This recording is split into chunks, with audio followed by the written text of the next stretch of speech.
Hello and welcome to Community Chats. I'm your host, Ali Hammer, and today we're joined with Rachel Smith, our Community Manager Intern, to talk about the leadership principle, Bias for Action. Rach, thanks so much for joining us today. Can you start by telling us a little bit about what Bias for Action means to you? Yeah, thank you so much for having me today, Ali. Well, so I think bias for action for me as an intern, it's a little different. But I really think it does mean trusting your gut when you're making decisions and making choices in the face of uncertainty.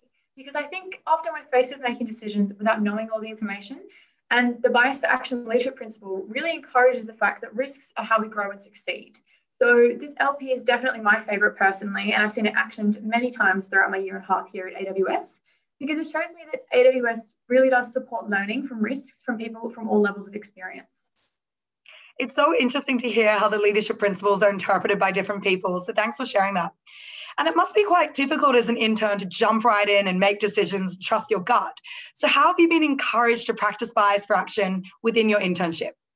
Yeah, I think at AWS we're really lucky in that we're told to own our own projects. So we really get to trust our own decisions around these projects, and we're given a lot of freedom with that.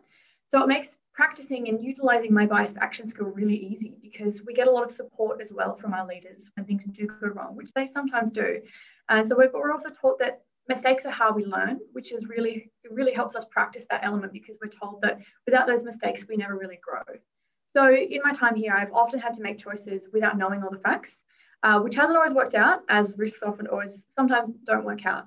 But it's more importantly taught me things which I wouldn't have otherwise learned. And having that support from my leaders has been really important in that it's given me the trust and the ability to do that and jump into those decisions without worrying too much about what will happen on the other end of it.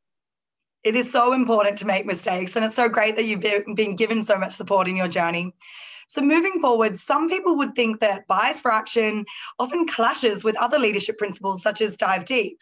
You know, they are quite opposite in their meaning. So how do you see these two principles working together?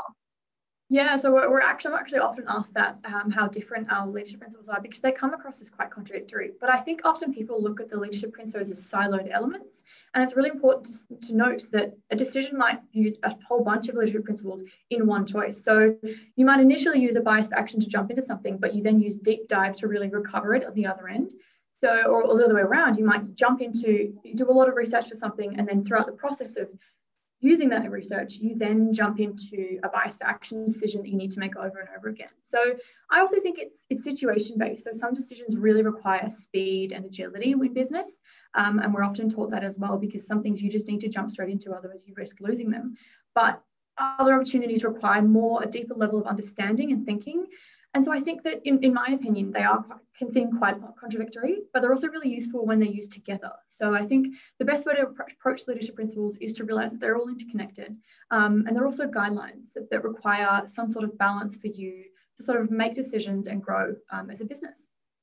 Rach, it has been so interesting hearing your perspective, and I've really enjoyed speaking to you today. So thanks to all our viewers for joining, and we'll see you next time.